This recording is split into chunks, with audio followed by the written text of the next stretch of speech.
कभी कभी एक एहसास मन पर धीरे धीरे हावी हो जाता है। कोई बहुत बड़ी नाटकीय बात नहीं होती, बस एक अजीब सा बोझ महसूस होता है। और जानते हैं, ये एहसास सिर्फ किसी एक इंसान का नहीं है, ये एक पूरी पीढ़ी का सच बनता जा रहा है। आज हम इसी की बात करेंगे, भारत की इस चिंतित पीढ़ी की, जो आज एक बहुत अहम मोड़ पर आ खड़ी हुई है। तो चलिए इस एहसास को थोड़ा और करीब से समझते हैं। पहला हिस्सा है एक खामोश बोझ। ये उस अंदरूनी, अक्सर अनकहे अनुभव के बारे में है जिससे आज के युवा गुजर रहे हैं। तो ये बोझ आखिर महसूस कैसा होता है? पता है, ये एक अजीब सी थकान है। ऐसी थकान जो घंटों सोने के बाद भी नहीं जाती। मन में ना एक चिंता सी बैठी रहती है, पर अगर कोई पूछे कि किस बात की चिंता है तो शायद जवाब भी न दे पाएं। बस जिंदगी वो चलती रहती है जैसे कोई रस्म निभा रहे हों।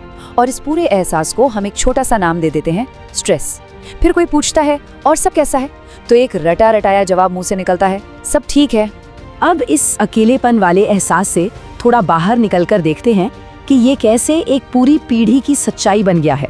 हमारा अगला हिस्सा है एक पीढ़ी की चिंता। लोक नीति CSDS की यूथ रिपोर्ट, जो भारत के युवाओं की नब्ज पर नजर रखती है, वो बताती है कि देश के 18% युवा बेरोजगारी को देश की सबसे बड़ी समस्या मानते हैं।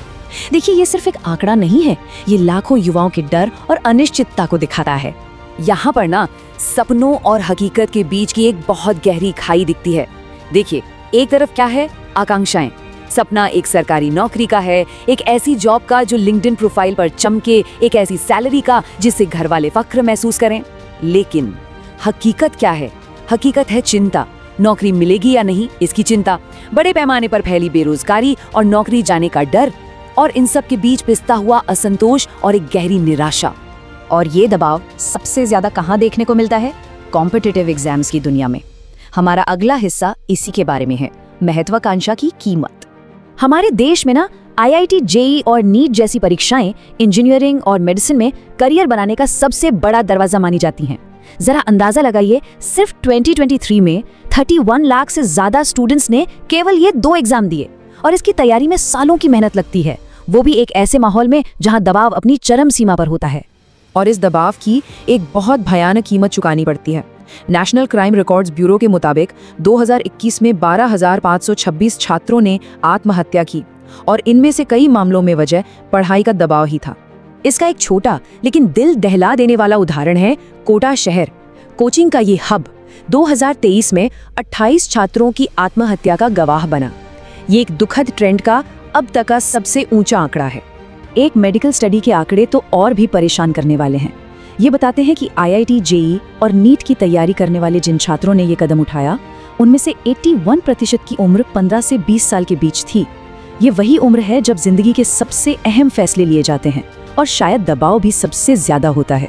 ये बातें सिर्फ हवा में नहीं है, ये जानकारी एक जानी मानी मेडिकल रिसर्च जर्नल क्यूरियस में छपे एक अध्ययन से ली गई है। ये स्टडी इस गंभीर सच्चाई को सामने लाती है और अकादमिक दबाव को सीधे सीधे मानसिक स्वास्थ्य की चुनौतियों और आत्महत्या के खतरे से जोड़ती है। तो एक सवाल मन में आता है कि जब इतना कुछ हो रहा है, तो फिर ये पूरा संकट इतनी खामोशी से क्यों बढ़ रहा है? हमारा अगला हिस्सा इसी पर है, अनकही हकीकत।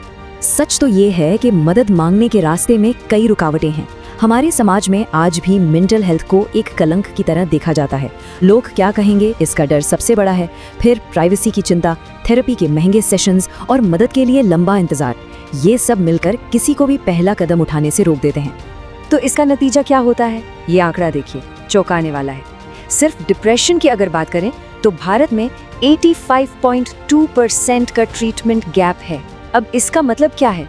मतलब ये कि डिप्रेशन से गुजर रहे हर 10 लोगों में से, सोचिए, करीब करीब 9 लोगों तक किसी भी तरह की प्रोफेशनल मदद पहुंच ही नहीं पाती।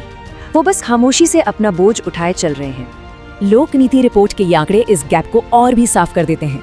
यहाँ देखिए, 18% युवा बहुत ज्यादा इमोशनल स्ट्रेस महसूस करते हैं, लेकिन इस ग्रुप में से भी सिर्फ 18% ने ही डॉक्टर से सलाह ली। और अगर हम सभी युवाओं की बात करें तो केवल 6% ने अपनी जिंदगी में कभी भी थेरेपी के लिए डॉक्टर से बात की है। मतलब दर्द महसूस करने वालों और मदद मांगने वालों के बीच एक बहुत बहुत बड़ी खाई है। तो आखिर में हम एक ऐसे सवाल पर आके रुक जाते हैं जिसका कोई आसान सा जवाब नहीं है। हमारा आखिरी हिस्सा, एक अनसुलझा सवाल। ये सब कुछ जानने के बाद बस एक सवाल मन में रह जाता है, एक सपने की कीमत क्या होती है? पढ़ाई और करियर में कामयाबी हासिल करने की इस दौड़ में हम इंसानियत की, अपनेपन की क्या कीमत चुका रहे हैं, इस पर सोचना बहुत जरूरी है।